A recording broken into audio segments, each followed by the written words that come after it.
नमस्कार. पुंडलीक वरदे हारी विठ्ठल, श्री ज्ञानदेव तुकाराम, पंढरीनाथ महाराज की जय. आज आपण आषाढी एकादशी बद्दल थोडस जाणून घेऊया. येत्या 6 जुलै रोजी आषाढी एकादशी आपण संपन्न करणार आहोत. एकादशी ही तिथी खरं तर वर्षभरातून 24 एकादशा येतात. प्रत्येक महिन्यामध्ये 2 एकादशा असतात. आपणा सर्वांना हे माहीतच आहे. शुक्ल पक्ष आणि वद्य पक्ष. त्या पक्षातला 11वा दिवस म्हणजे एकादशी. ही अशा अनेक एकादशा आपण वर्षभरामध्ये साजऱ्या करत असतो. मग मोहिनी एकादशी असेल, कामिका एकादशी असेल,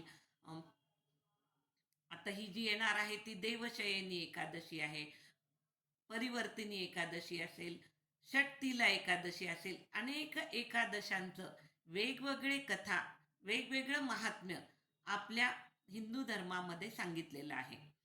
असं म्हणतात की एकादशीचं हे व्रत हे आपण विष्णू देवांसाठी केल्या जातं. हे आपणा सर्वांना माहीतच आहे की वैष्णव लोक एकादशीचा उत्सव साजरा करत असतात.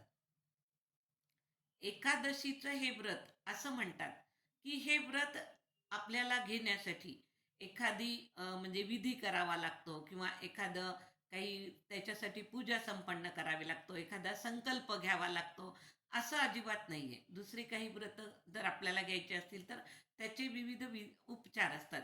परंतु एकादशीचं व्रत हे आपल्याला जन्मतःच लागू होतं.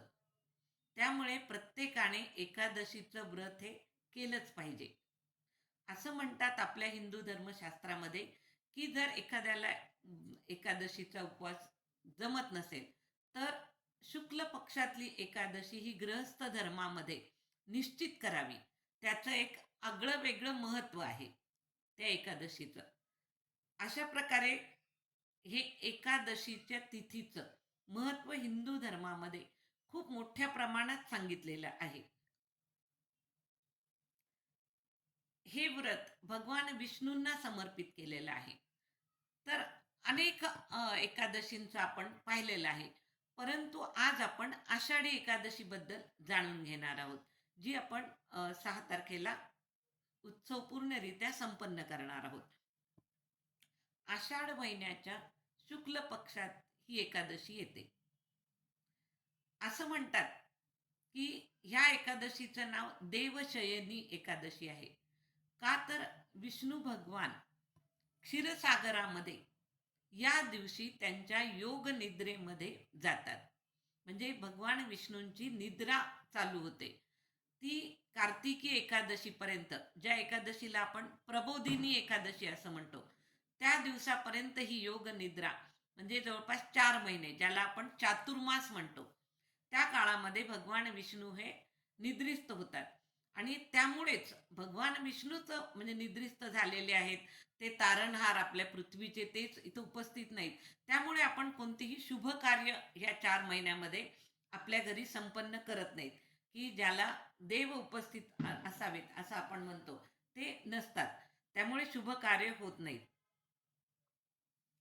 ह्या एकादशीला आपण उपवास करतो, आध्यात्मिक साधना करतो, अनेकविध म्हणजे देवाचा आशीर्वाद मिळवण्यासाठी जी काही तपसाधना करायची असते ती करतो.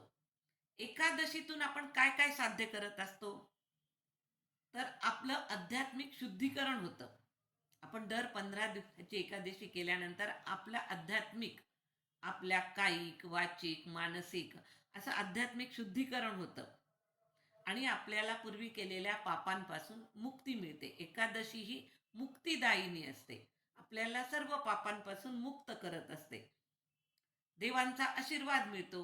या काळामध्ये एकादशीच्या दिवशी आपण उपवास करतो, देवाचं नामस्मरण करतो, देवाची साधना करतो.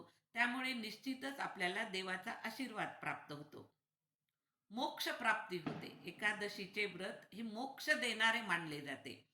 म्हणजेच व्यक्तीला जन्म मृत्यूच्या फेऱ्यामधून मुक्ती मिळत असते एकादशी केल्यामुळे. अशी अत्यंत महत्वाची अशी ही एकादशी असते.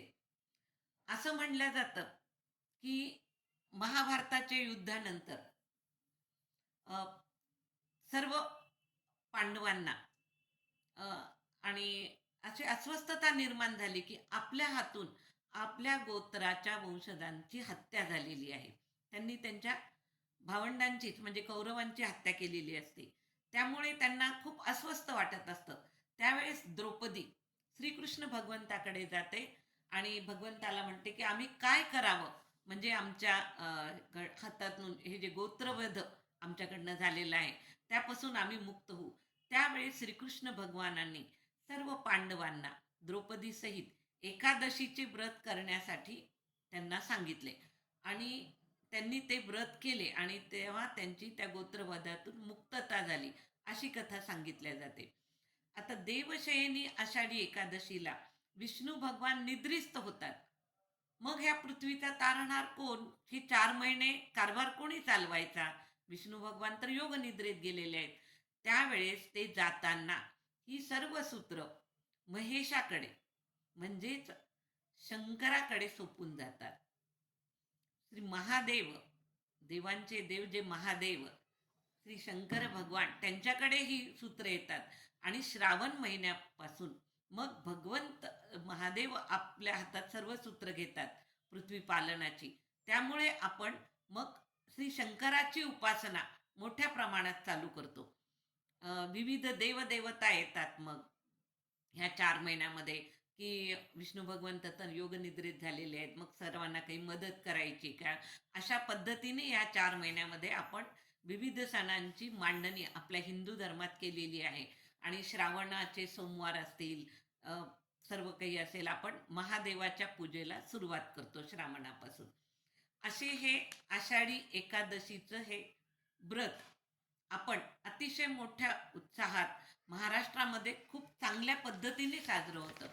आपल्या महाराष्ट्रामध्ये आषाढी एकादशीला आपण बघतो की विठ्ठलाला भेटायला त्याचा भक्त वारकरी हा अगदी असासून असा जात असतो. आपल्या महाराष्ट्राचं वैभव जे वारी किंवा ज्या दिंड्या निघतात त्या या आषाढी एकादशीला खूप मोठ्या प्रमाणात निघतात आणि त्या भगवंताला भेटायला जातात. खरं तर हा वारीचा थोडासा आपण इतिहास पाहू द्या की वारी म्हणजे काय, तर वारकऱ्यांची उपासना आहे. हा महाराष्ट्राच्या संस्कृतीचा खरं तर खूप मोठा उत्सव आहे. ह्या उत्सवामध्ये काय असतं, ह्या वारीमध्ये भजन, गायन, नृत्य, भक्ती, प्रेम, तप असा रसरशीत सगळ्या गोष्टींनी भरलेला हा उत्सव असतो. खरोखरच आपण वारीमध्ये गेल्यानंतर ह्याचा प्रत्यय आपल्याला पदोपदी येतो. असं म्हणतात की ज्ञानेश्वरांनी हा वारकरी संप्रदायाचा पाया रचला आहे. संत ज्ञानेश्वरांनी, ज्ञानेश्वर महाराजांचे आई वडील, आजी आजोबा वारी करत होते. म्हणजे कितीतरी आधीपासून आपल्या महाराष्ट्रामध्ये वारीची परंपरा आहे. पण त्याला व्यवस्थित रूप रेखा, त्याच्यातली शिस्त, ह्या सर्व गोष्टी ह्या संतांनी चालू केलेल्या आहेत. आधी अगदी साध्या पद्धतीने वारी संपन्न व्हायची. खरं तर असं म्हणतात की आळंदीतून ज्ञानेश्वर महाराज जायचे, देहूमधून तुकाराम महाराज जायचे आपापली दिंडी घेऊन. अशा विविध ठिकाणाहून विविध दिंड्या जायच्या पंढरपूरच्या दिशेने भगवंताला भेटण्यासाठी.